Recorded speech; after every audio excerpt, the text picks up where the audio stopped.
I'm always thinking about the future desired state and what we can do to get there.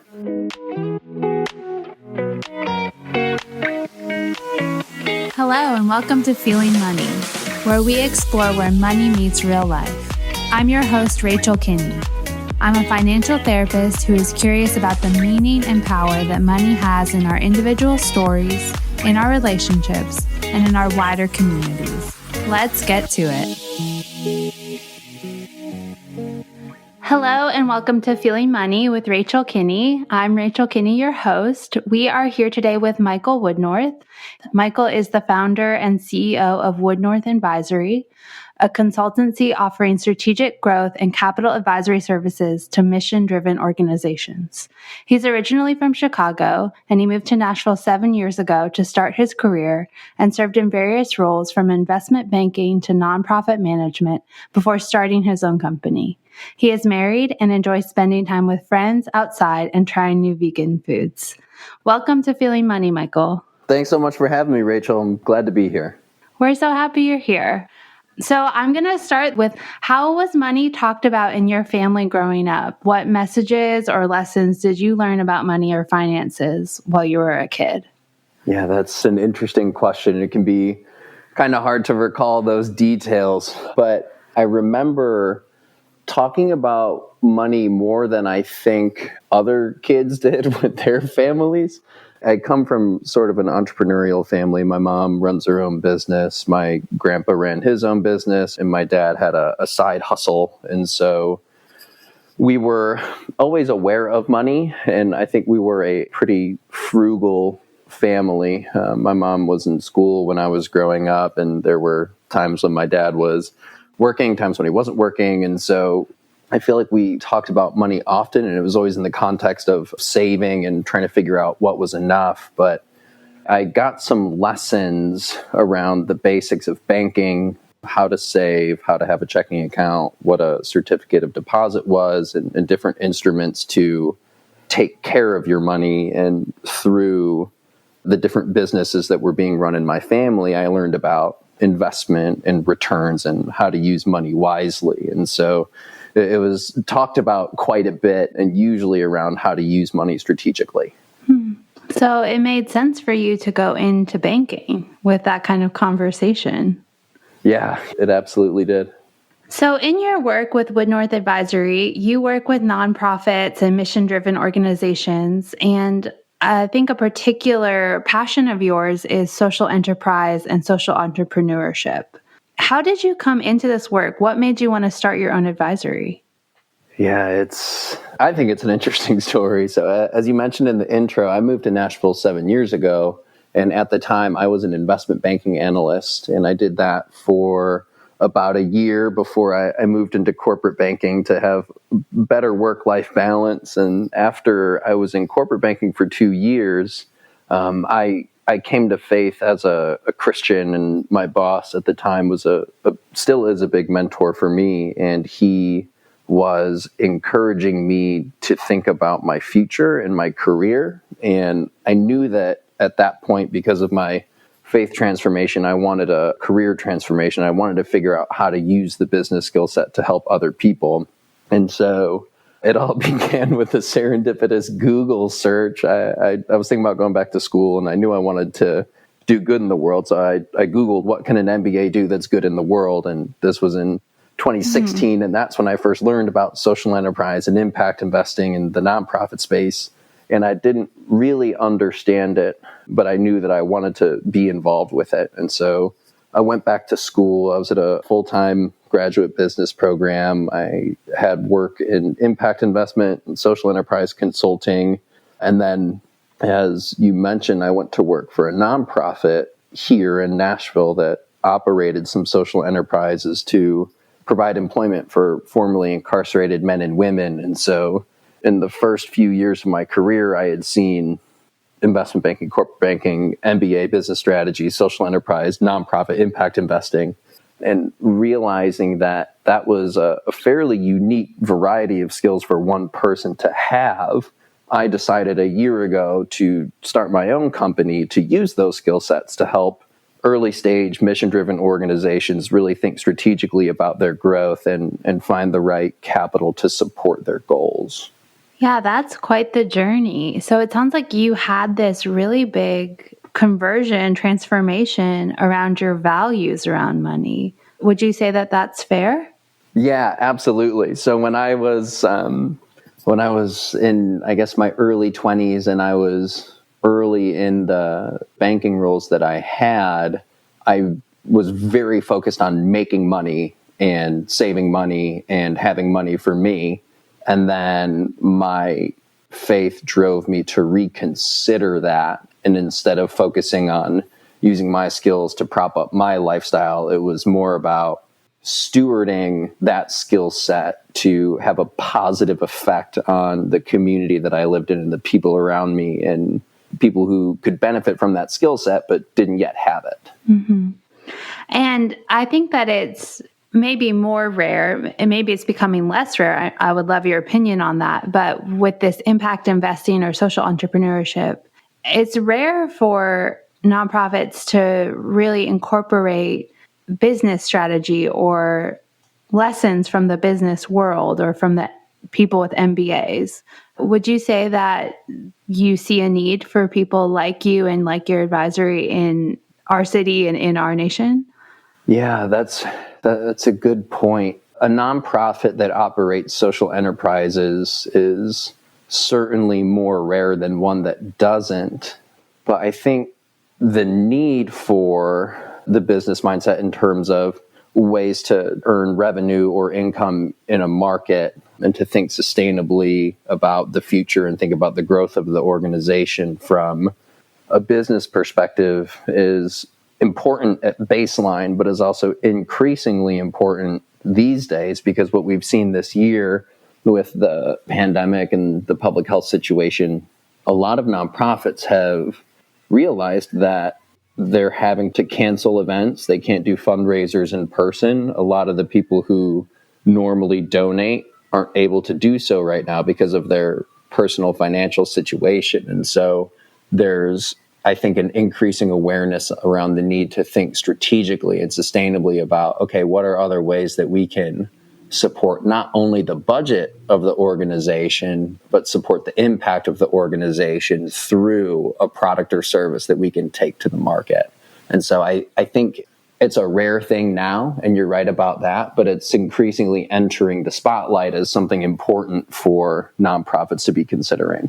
Yeah, I mean, I think that makes sense. I think about the way that our individual careers are changing in a similar way, side hustles, side gigs, but entrepreneurial, like that kind of hustle culture, but just at its base about diversifying how we get our income, but also how we show up and what skills we have in our world. Like I'm seeing the way that we're doing our resumes is different than we used to. And the way that we're on social media and the way that we're presenting ourselves and professionally is different. And I feel like if you think about an individual's budget and an individual's career, we see this real push to diversify and to make sure that you have multiple income streams or make sure that you have multiple ways that you can show up in the world or multiple skill sets. So it makes sense for me that nonprofits also need to be growing in that way. Yeah, you're hitting the nail on the head. That technology has made it such that I can be a CEO and a blogger and a chauffeur and, a chore doer for other people. And so organizations, I think, ultimately reflect the individuals that make them up. And so there's room for nonprofits and other companies to have interest and strategic direction towards multiple things. But, if you try to take on too much, then all of the things you're doing will suffer. But if there's a way to focus on a couple of different items that are intertwined in a way and that they grow with each other. So you have had a foot in both the business world and in the nonprofit world. Could you speak a little bit about the different mindsets that you see in operation in each of these different worlds? Yeah, absolutely. I will start by saying that I have a bias as a result of my experience. And so these aren't opinions that blanket either industry in their entirety. But in my roles in the for-profit world, I was very focused on investments and large organizational decisions. And so being at the table with companies that were raising money, acquiring other companies, looking for big organizational decisions. And so most of the decision-making processes that I saw were very long-term in terms of their context. In the for-profit world, a lot of what I saw in terms of the mindset was, how will this decision benefit us financially in the long run? And I saw decisions being made based on the cost of a decision relative to its long-term benefit. And I would contrast this mindset to my experience in the nonprofit world, where we were having to figure out what's the best decision to make right now based on the challenges in front of us and the money that we have today. And that's largely a result of, one, the problems that nonprofits face, and two, the way that their budgets are supported. And so the problems that nonprofits face are human in nature. There's very serious, personal, visible challenges.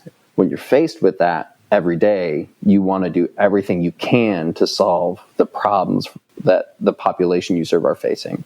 And the funding mechanisms in the nonprofit world are very unpredictable. And so when you're talking about individual donations and foundation grants and government grants, those are things that can be here today and gone tomorrow. The mindset is built around, what do we have to work with today and what do we need to solve today? And so the decision-making context is much shorter in terms of how far out you look in the nonprofit world relative to the for-profit world.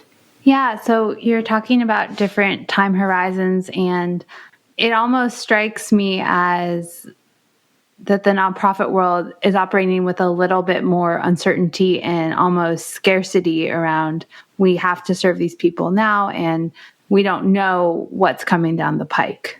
Yeah, I think that scarcity is a good word to put on it, because that pretty accurately describes the mentality when you're not sure where the next funding is coming from, and you know that you have more problems to solve than you have the ability to solve. Right. And you don't know what's going to happen with need. There could be a huge jump in need, especially, we're here in Nashville, we think about the tornado and then the pandemic. Like, nonprofits, I think, have institutional history that tells them, like, there might not be enough funding for the need that might be coming. Yeah. And so as a result of that, you have stress, immense stress on both sides of the funnel. Oh, yeah. So you use business concepts and your investment banking and your corporate banking and your MBA to help nonprofits achieve their goals and to maybe realign strategies with their goals. So what are some of the ways that you do that? Structuring organization, changing outlook, thinking about a different attitudinal approach. How do you go about working with nonprofits? Yeah. So my early career, like I was just talking about, was very focused on long-term implications of decisions that we make today. And then I went back to school and I got an MBA where I concentrated on strategy and human and organizational performance. In the context of the work that I do, I'm always thinking about the future desired state and what we can do to get there. I'll answer the last part of your question first. When it comes to attitudes, when I'm meeting with a nonprofit for the first time or second, third time, whatever it is, I try to influence the beliefs about thinking longer term and thinking about sustainability and thinking a few years down the road about their desired outcomes as an organization and what their goals are. And then when we start working together, I can roll up my sleeves and understand where the organization wants to go and then implement the strategies and the organizational structure that are necessary to achieve those outcomes. And so there's always a little bit of education, but the main ways that I work with nonprofits are around that effective organizational structure and how to create that, and also around developing the right long-term strategies to achieve the outcomes that they have in mind. And when I get lucky, I'll be working with a nonprofit who has social enterprise in mind, and then we get to really get into the business type stuff and think about what a nonprofit can do that's going to bring sustainability and scale to not only their budget, but also the impact that they have on the population they serve. What is it that you love about social enterprise? I love that it takes an incredible amount of creativity and adaptability for someone to come up with a commercially viable business model within the capitalist context that serves a population and positive outcomes for that population at the same time. So it's really a combination of what's traditionally thought of as nonprofit and what's traditionally thought of as for-profit, in just being creative and designing something that does both and does both well. And so I love that it's different. I love that it challenges both systems, and I love that it blurs lines. Yeah, you, in our previous call before we recorded, you called the nonprofit world and the business world siloed worlds. Mm-hmm. How can they better work together? And what are the obstacles that you see when you are in the middle trying to blend them or getting them to work together? They can work better together by admitting that they have something to learn from one another. For however long since our economic situation began in this country, there has been for-profit and there has been nonprofit. There have been people that go make all their money in the for-profit world, and then they give what's left over to the nonprofit world. And so because of this, there are different mindsets and mentalities and approaches and strategies in both sides. And so nonprofits have gotten really good at impacting people's lives on a positive and meaningful level. And for-profits have gotten really good at thinking strategically and organizational effectiveness and growing responsibly. There's a lot to learn from one another in terms of for-profits can think more about the implications of their work on people and how they can better consider all stakeholders in the work that they're doing. And nonprofits can learn from for-profits about organizational effectiveness and sustainability and scale. And then the second part of the question was, what's the big barrier to them learning from one another? I think it's the societal expectation that they will be different. I think that our culture expects that nonprofits are going to get the leftovers, or nonprofits are the younger sibling of the for-profits and are going to get the hand-me-downs, right? I think until we stop expecting nonprofits to work with what's left over and we expect for-profits to just make money, then until we change our expectations, their behaviors won't change. How do we change our expectations in a way that actually asks something of the nonprofit world and the business world as a society or as individuals? How do we actually make those demands? What should we be asking for? What should we be innovating around?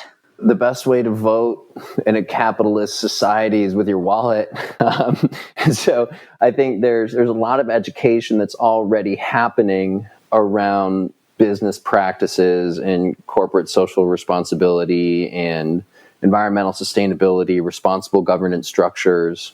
And so the best way to change our culture's mindset is to bring some education around, okay, for-profits can do better. There are ways to behave more responsibly as a corporate entity and still be profitable, still be sustainable, still provide a return to shareholders, and also provide education around nonprofits can make money and not be evil, right? Like there seems to be an expectation that if a nonprofit executive director makes $100,000 or so, then that's criminal. Or if someone who's an operations or a coordinator role at a nonprofit makes more than minimum wage, that's criminal. Like there's this expectation that nonprofits will operate in scarcity, and that's not okay. We need to get people supporting the idea that nonprofits are doing very important, very valuable work. If they weren't creating value, they wouldn't be able to raise money, period.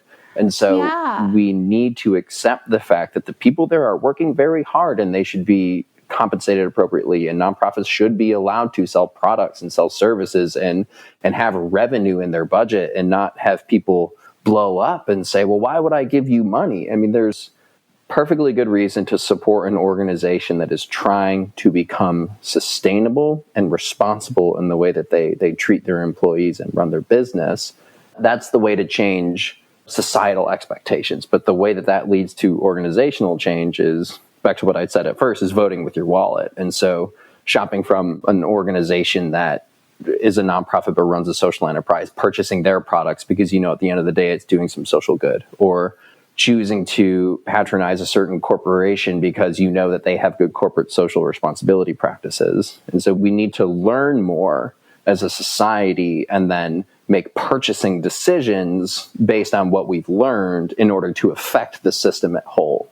Yeah, I love what you're saying about this real dichotomy that we can have around, of course, somebody who's an investment banker or in finance, of course, we should pay them a lot of money, or of course, they just want to make money. But then we feel like the person who's a social worker or a project coordinator or even an accountant at a nonprofit should be paid in pats on the back and a warm, fuzzy feeling.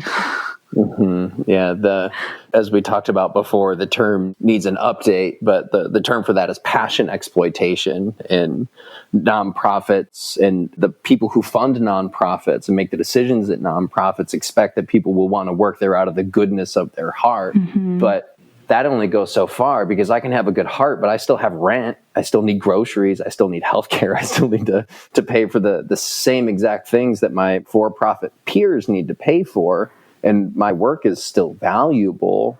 It shouldn't be unreasonable to expect equal compensation for a similar role that is just at a different type of organization. Yeah, and I also think that goes for the donors, in the sense that we expect donors or foundations or grants to just feel good about giving money away, instead of trying to create programs that will help an organization be more sustainable.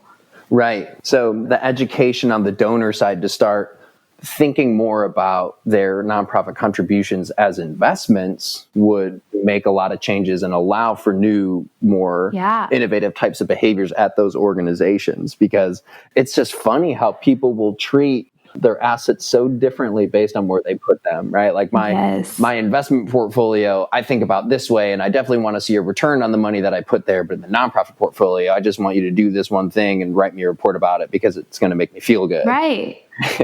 It's very interesting. But if we had more donors giving money to nonprofits and thinking that it's okay for that nonprofit to go and invest in a new program or a new service that will yield long-term results, long-term benefit, long-term returns on that activity, then that would change the behaviors of nonprofits, because they would feel free to start thinking strategically and start thinking a little bit differently and presenting different types of information in their annual reports to donors, because they know the donors are alongside them for the long run. Yeah, I think that that's really important. And we've spent a lot of this conversation talking about this one side, which is what mission-driven or nonprofit organizations can do.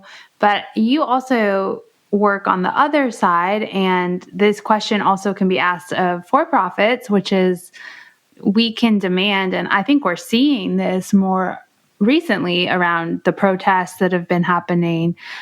We're seeing consumers ask more of brands to put their money where their mouth is around whether it's diversity or social justice or different campaigns and different actual steps to serve a mission, even though it's a for-profit company. But you also work with social entrepreneurship. And so that's more on the side of getting business to help solve social issues. Mm-hmm. So I would love to hear a little bit about your work with social entrepreneurs and what exactly social entrepreneurship even is for those people in our audience who maybe have never heard that term before. Sure. Yeah, we can start by defining social enterprise. So there are three elements that make a social enterprise a social enterprise. Number one is social impact. So the organization needs to create some sort of positive societal outcome, whether that be increased economic opportunity, increased health outcomes, increased environmental sustainability, increased social justice. There needs to be something that a positive externality of the work that the organization does in a social context. Mm-hmm. Two, there needs to be a commercially viable product or service that that organization offers in the marketplace that is bought by consumers. And so that's the enterprise piece of the definition. And then the third element that you need to have in place is intentionality.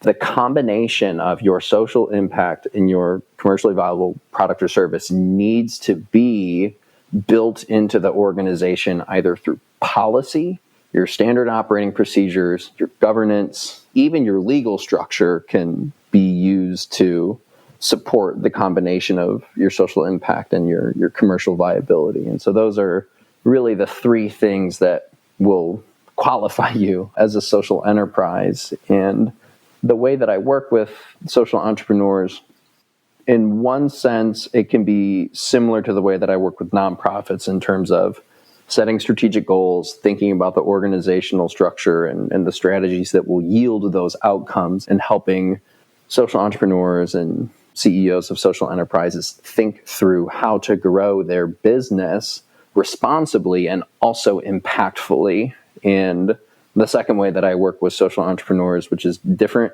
from the nonprofit services that I offer, I spend some time in the impact investing space, and I'm just in that market a lot. And so I've learned how to communicate with those types of investors, and I also have developed a network in that space. And so I help social entrepreneurs raise the money that they need in order to support the growth strategies that they've come up with for their organizations. What do these people often need from you in the sense of helping them find investment?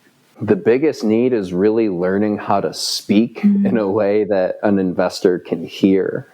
It's two different vocabularies. Oh, absolutely. I have found that because they're both very specialized, right? Like an investor has been trained as an investor. They understand how to invest money. They know how to make decisions based on putting capital here today and how much capital is going to come out tomorrow.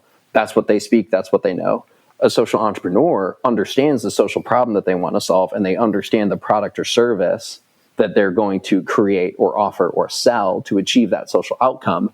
But they don't necessarily have the context that the investor does about what makes a good investment. And so there's a big need for someone to stand in the middle and air quote translate between the two parties and help social entrepreneurs think like an investor and speak like an investor and address the appropriate points about the business model and the market that an investor is going to want to hear in order to make their investment decision. How much of that is just learning the vocabulary, and how much of that is around like a confidence shift or working with maybe imposter syndrome or working with mindset? That's a really good question. It's definitely both. I mean, you need to have both, because if you have all the confidence in the world, but you don't have the vocabulary, no one will understand you. But if you have all the vocabulary that you need and you have lacking confidence, no one's going to believe in you. You have to have a balance of both. The vocabulary and crafting a pitch and having your marketing materials are learnable, but having a founder or a social entrepreneur who has natural confidence and belief in their idea is the icing on the cake, I guess. And I have found that it's often the case that the people who come up with these ideas are confident and they know what they're doing and they believe in their idea. And so there isn't so much coaching on that side from the outset, but fundraising is hard. anyone will tell you that it's hard, but no one can really tell you how hard it is until you've been out in the market trying to do it. And it's your dream and you believe in it with all of your being, and you still have people saying no or passing or giving you advice.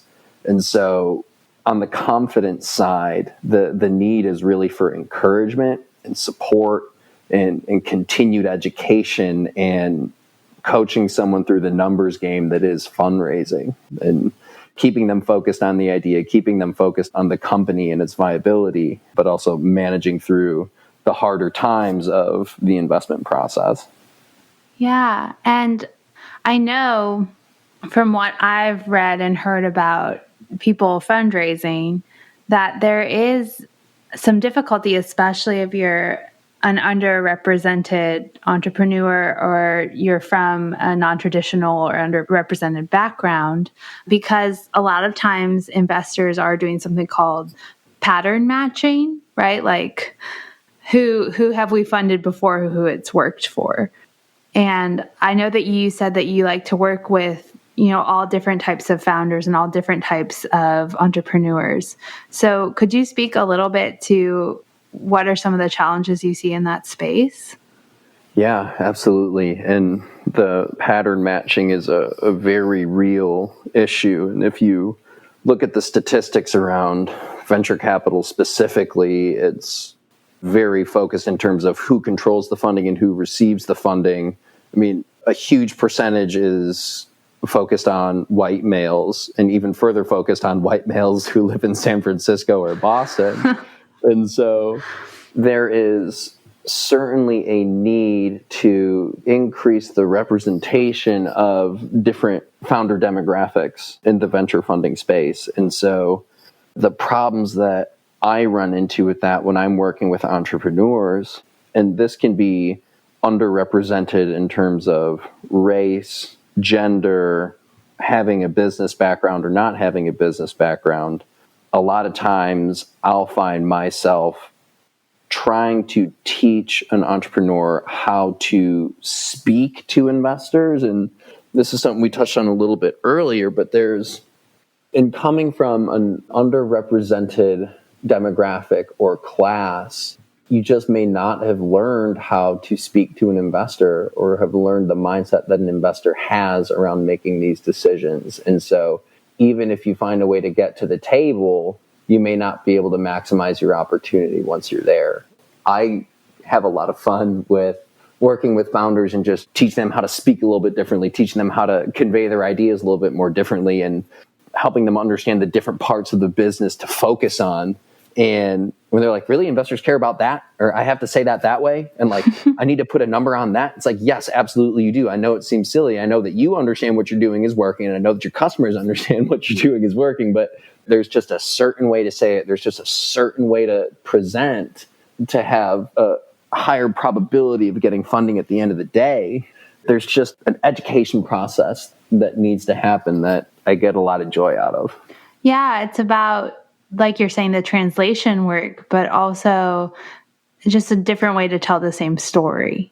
Yeah, and I want to say that service or, that translation is helpful for the entrepreneur who never got an investment education. Yes, but it's also helpful for the investor who would have passed on the opportunity otherwise. So this benefits everyone. It benefits the investor as well, because they'll pass on stuff because someone talked about it wrong. And that's silly. It could be an incredible opportunity for their fund or for their group or for their personal portfolio, but they just didn't listen right, or they didn't ask enough questions to get to the point, because you have an ecosystem of people on the investor side who have a lot of opportunities coming their way and a limited amount of time in which to consider those opportunities. And so they don't always spend as much time as they need to or should to fully understand an investment. And so it's also beneficial to them in that they will see the viability of the opportunity in front of them instead of passing because the person didn't speak their language. Yeah, and I think that it's really helpful and really needed. And there's something a little bit sad about it as well, that there is that disconnect, but it's so needed for you to be I'm imagining this Venn diagram, of business and nonprofit, and you're sort of in the middle. And I think more and more people are going to find themselves there as we realize these two worlds need each other and do have so much to learn from each other.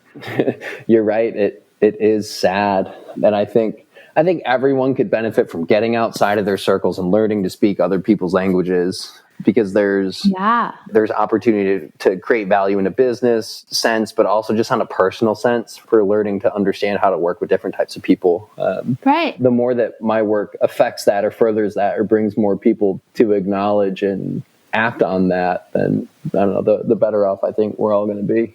Right. And I think the more people who know about this and know about social enterprise and social entrepreneurship and know about that there is a middle ground, there's a third way, I think that you're being there and all the people who work in that space, it's going to create a magnet for people who don't want to just work in the for-profit world and then retire and give away their money or volunteer for a nonprofit or work at a nonprofit and then have to switch careers in order to make more money or get a 401k once they have kids. So I think having this space in the middle, I think that there's a lot of people who are going to be attracted to that. Yeah, and we're seeing quantitative proof of that in a lot of surveys on millennials and Gen Zers and Gen whoever else is young right now. I forget all the acronyms. But there's data and research pointing to the fact that our age demographic and the age demographics below us are expecting more responsible practices from the companies that they buy from, and they're expecting to have some sort of social impact in their careers, and they would be willing to take a pay cut to work for, not that they should have to, let me add that disclaimer, but they'd be willing to take a pay cut to work for a company that has a social impact. And that, I don't think that they should necessarily have to take a pay cut, but that shows that there was a value to that for them. And they would also be more compelled to purchase a product if it had some sort of social impact attached to it. And so we find ourselves in this time where the millennial generation, which is about to inherit $30 trillion of wealth from the baby boomers, are going to be in charge of organizational decisions and individual consumer purchase decisions. And we're just a more conscious and social impact demanding group of people.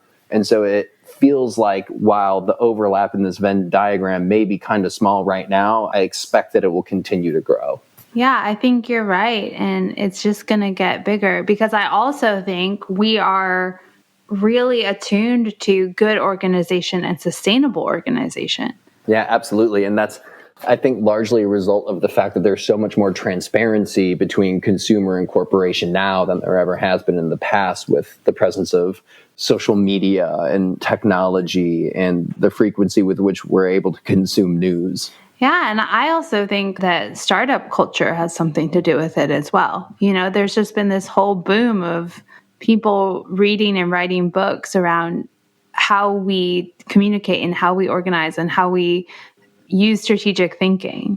Yeah, there's definitely a movement building. Yeah, and I love that. So my last question for you before we get to the fun questions is, like, if I gave you a magic wand and it was just like, you can change one thing about this landscape, what would be the one thing you'd want to change that you wish you could just enact? I wish that we would have never had a separate legal structure for nonprofit or for-profit at all. Tell me a little bit more about that. So I think that on a broader scale, our society would benefit more from a system that considers the effects on all stakeholders. And when I say stakeholder, I mean employees, I mean shareholders, I mean the communities that are purchasing products and services, I mean the communities that are living in the areas where the products and services are being produced or sold.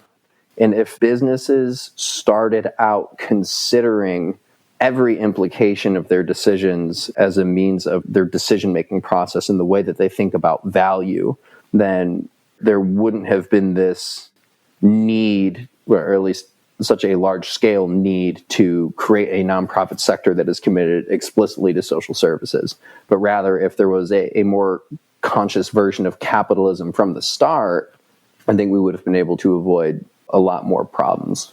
Oh, yeah. I think about that all the time with when that study came out that said a lot of employees at Walmart were on food stamps, even when they were fully employed at Walmart. Yeah, there's, I think, a lot of room for improvement in the model of capitalism. And I think that the more larger organizations and smaller organizations, for that matter, that we see trying to use their organizational influence and power and money to create positive externalities, that'll just be a very good thing for society as a whole. Yeah, and just considering all of the people who are affected by this, whether that's people that are served by businesses or nonprofits, people who work there or employed there, and donors or shareholders. Yeah, it's an everybody type of thing because we all work for someone or we all employ someone. We all buy things. We all sell things. We all live in communities where business is done. And so the more of those perspectives that are taken into consideration and in large scale decisions, I just think that would improve the outcomes overall. I like that. I'm not sure if that's a hot take or not, but I like it. I'll call it a hot take. That's fine. So I'm just going to end with our last 5 questions we ask everybody. What do you love to spend money on? Assets. So I like spending money on things that will be around for a while. And that's, I guess, a more business mindset than anything else in terms of thinking about wanting to spend money on my balance sheet instead of my income statement. I want to spend money on things that I'll be able to enjoy for a while instead of things that are more fleeting. Interesting. So that's like not the experience. That's like not the millennial experiences.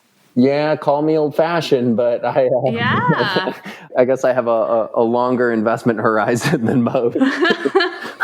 That doesn't shock me based on everything that we've said. So what do you hate to spend money on? Car maintenance, and that is simply because I don't understand it. And I know that may contrast a little bit with the long-term purchase appeal, but if I just get a bill that says some stuff and I don't know what any of the stuff is, which is every time that I go to the mechanic, then I don't feel good about it, but it's a necessity. And so you're kind of in a pinch. I feel that way about the dentist. I'm like, do I really need this? Is this really important? Every 6 months? I mean, come on. What was your biggest money mistake or lesson? The biggest mistake that I made was trusting an advisor without having a qualified second opinion on the quality of the advice. And I won't go into too much detail, but I think when anyone is first starting to make bigger financial decisions about their future, they should ask for a few people's opinions before acting on anything, because there's unfortunately a lot of people out there that stand to gain from our mistakes. Oh, yeah. And I also just, I say this with therapists, too. It's like, you're the consumer. You are the person making the choice. You need to interview people and get second opinions. Yeah, absolutely. These people work for you. Yeah. If you had to spend $1,000 not on yourself, how would you spend it? I would try to find someone who was getting crushed by student debt or mortgage debt and give it to them to pay that down. I think debt is something that poses a pretty large threat to our generation. Yeah. And so if I were going to spend on someone other than me, I'd try to help somebody out. Yeah, and medical debt also important. Yeah, that's another big one. If you won a major windfall, like the lottery, what is one dream item or activity you would splurge on? So when my wife and I were engaged, we had some excited brainstorming and daydreaming about a multiple month around the world trip. And so I don't know if that would be feasible in the current public health situation, but that's something that I would really like to do, because I think it would be fun, but also really, really educational and a cool experience to get to travel around the world and experience different cultures and meet different types of people.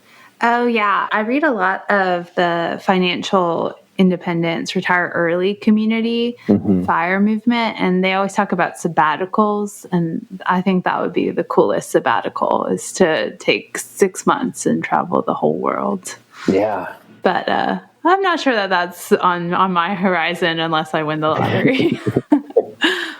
But here's hoping. Yeah. So thank you so much for being a guest on our podcast. It was really nice having you and learning from you. And you just know so much about social enterprise, and you're helping create this new third way space, which is so wonderful. For listeners, you can find Michael on Twitter at Woodnorth ADV. That's WOODNORTHADV. On Instagram at Woodnorth Advisory. And his LinkedIn page is Woodnorth Advisory LLC. And you can find Feeling Money on Instagram at Feeling Money, or Twitter at Feeling Money Pod, or feelingmoney.com. And you can subscribe, and we'll be back in 2 weeks with the Ask a Financial Therapist, our advice show. Thanks for listening, and we'll see you in 2 weeks.